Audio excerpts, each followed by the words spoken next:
Muy buenas enferebros, bienvenidos un día más a mi canal. En primer lugar me gustaría comentaros que si es la primera vez que pasáis por aquí y os gusta el contenido relacionado con la salud y el bienestar, os suscribáis. Como sabéis, es gratis y a mí me ayudaría un montón. No obstante, hagáis lo que hagáis, bienvenidos y bienvenidas a esta comunidad. Sin más dilación, comenzamos. Esto que veis aquí es una representación en 3D del coronavirus. Antes de nada me gustaría comentar que considero que se está creando una alarma social inmensa alrededor de este virus. Obviamente hay que tener preocupación, ya que es un virus que aún no se conoce del todo, que se está estudiando, pero sin llegar a ser apocalíptico. Desde luego es un virus muy contagioso que está dejando muchos enfermos y bastantes muertes.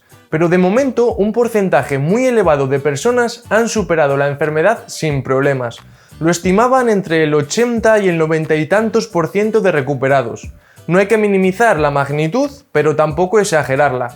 Seamos cautos. No se puede considerar una enfermedad tan grave y letal como puede ser el ébola, sino más bien se podría asemejar a una gripe. Al menos con los datos que se han obtenido hasta ahora. En mi opinión, el hecho de que sea un virus con tanto potencial de propagación nos sitúa en dos escenarios. Por una parte, puede que el virus se acabe controlando y con un poco de suerte acabe siendo poco común, como pasó con el coronavirus de 2003, o puede que se incluya como una nueva enfermedad más o menos común como puede ser la gripe a nivel mundial. Este último escenario es el que se quiere evitar a toda costa, ya que un nuevo virus que produce neumonías en torno a un 20% de los casos puede causar el colapso de sistemas sanitarios de muchos países y tener un importante impacto económico. Eso podría justificar un poco las medidas que se están llevando a cabo. La verdad es que se está creando un ambiente muy extraño alrededor de este tema. También nacen muchas teorías conspiranoicas y uno ya no sabe ni qué creer, se oye absolutamente de todo. Bueno, al margen de todo esto, quería centrarme en el tema de las mascarillas que tanta polémica ha desatado y desata. Y sobre este tema voy a opinar, teorizar, reflexionar y hacer mucha autocrítica, así que ténganlo en cuenta. De forma muy genérica os hago un pequeño resumen de cómo se clasifican los tipos de aislamiento. Se suelen clasificar en tres tipos. El primer tipo es el de contacto, el segundo por gotas y el tercero por aerosoles. La supuesta diferencia entre gotas y aerosoles es que las gotas son secreciones de origen respiratorio iguales o mayores a 5 micras, las cuales se considera que llegan como mucho a 1 metro de distancia, y ahora se está empezando a considerar 2 metros, mientras que los aerosoles son menores a 5 micras y se considera que alcanzan más de 1 metro o 2 de distancia. Sin lugar a dudas, me gustaría saber de qué estudios vienen estos límites y cuál ha sido la metodología llevada a cabo para realizarlos y determinarlos, porque la verdad que he estado leyendo algunos estudios de cómo se han estipulado los mecanismos de transmisión de algunos virus y las metodologías de los ensayos son de risa, sinceramente. Es muy difícil determinar estas medidas y estos límites en los estudios. ¿Es que acaso no hay personas que estornuden y sus secreciones lleguen a más de 1 metro? ¿O que tosan? ¿Solo se hacen aerosoles en determinadas circunstancias? ¿O siempre que se tose o estornuda o se habla se producen estos aerosoles? Seguro que alguno de vosotros o vosotras conoce las fuentes o los métodos que se utilizan para llegar a estas conclusiones y sin duda me gustaría que me los pasarais, porque tengo muchas preguntas sin respuesta. Hay que tener en cuenta una cosa, y es la cantidad de virus necesario para producir una infección en alguien. Entiendo que en muchas ocasiones la carga viral de un virus respiratorio que alguien excreta en forma de aerosoles al toser o estornudar sea baja e insuficiente para causar un contagio, o que no sea el mecanismo de contagio más importante de ese virus en concreto. Obviamente, a más estrecho sea el contacto, más probabilidades hay de contagiarse. Con este concepto me refiero a que vale, una persona de forma individual no te puede contagiar con los aerosoles que emite. Pero, ¿qué pasa cuando estás en contacto con muchas personas en poco tiempo que emite aerosoles infectados? La carga viral de uno más la de otro más la de otro hace que al final hayas inhalado una carga viral suficiente del virus como para poder ser contagiado. Es como si estás en una guerra y cada vez llegan más soldados del ejército contrario a luchar contra ti, cada vez más refuerzos. Este hecho podría estar sucediendo con las enfermedades causadas por virus de forma estacional o en zonas donde este tipo de personas contagiadas se agrupan, como pueden ser los hospitales o centros sanitarios, o zonas de ocio donde hay mucha gente contagiada, como pueden ser centros comerciales, eventos, etc. Como puede pasar con la gripe o en este caso con el coronavirus. Desde luego, su principal forma de contagio no son los aerosoles, sino las gotas y el contacto directo.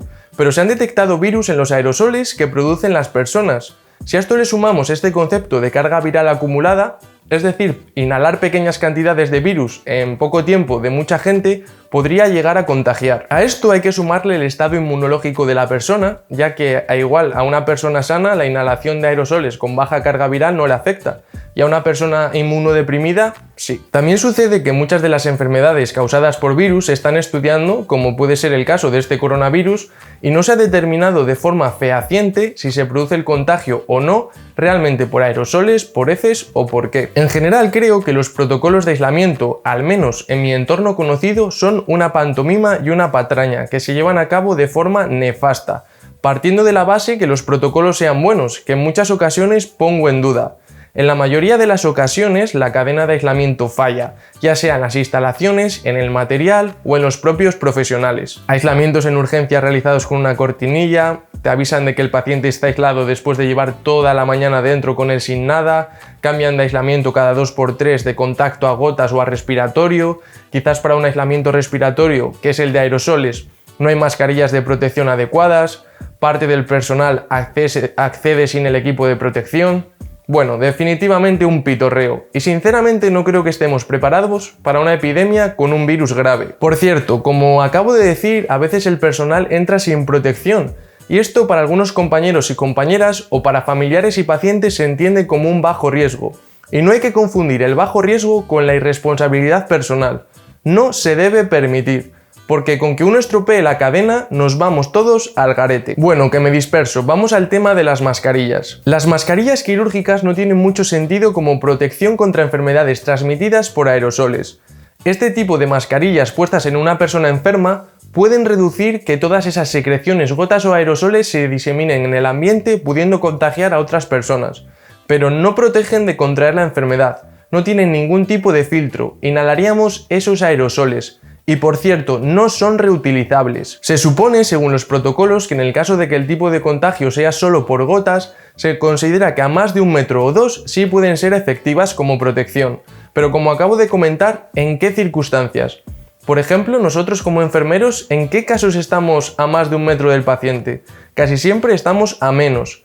Y si vemos además muchos pacientes, para evitar el contagio por aerosoles mínimo se recomienda una mascarilla de protección de tipo FFP2. Y este tipo de mascarillas tampoco son reutilizables, son de un solo uso, que veo a muchas compañeras colocárselas, ponerlas el nombre y llevarlas al cuello por todo el hospital. Si el contagio es por aerosoles, esos aerosoles suspendidos en el ambiente van a depositarse en la mascarilla y en el filtro, y tú lo vas a pasear por todo el hospital. Ya sé que son muy caras, pero más caro es la atención de un nuevo contagio. Así que, abreviando, este desabastecimiento masivo de mascarillas quirúrgicas que se está produciendo, creo que con los datos actuales no está para nada justificado, sobre todo entre población sana. Recordemos que medidas como toser y estornudar al codo y el lavado frecuente de manos son muy eficaces. Si tenéis cualquier síntoma respiratorio de fiebre, tos, etc., además de lo que acabo de comentar, reducir el contacto con personas cercanas, mantener una buena higiene tanto personal como de utensilios, ropa, etc., e incluso el uso de mascarilla para no contagiar puede ser efectivo al igual que con otras tantas enfermedades como puede ser la gripe. Y como siempre, acudir o llamar a vuestro profesional sanitario de referencia. Y por cierto, los virus no se tratan con antibióticos. Si queréis saber más sobre este tema, os dejo este vídeo que os puede interesar. Así que nada más que añadir. He hecho aquí un batiburrillo de cosas, es un vídeo muy improvisado y me gustaría conocer vuestras opiniones. Nos vemos en el próximo vídeo. Un abrazo.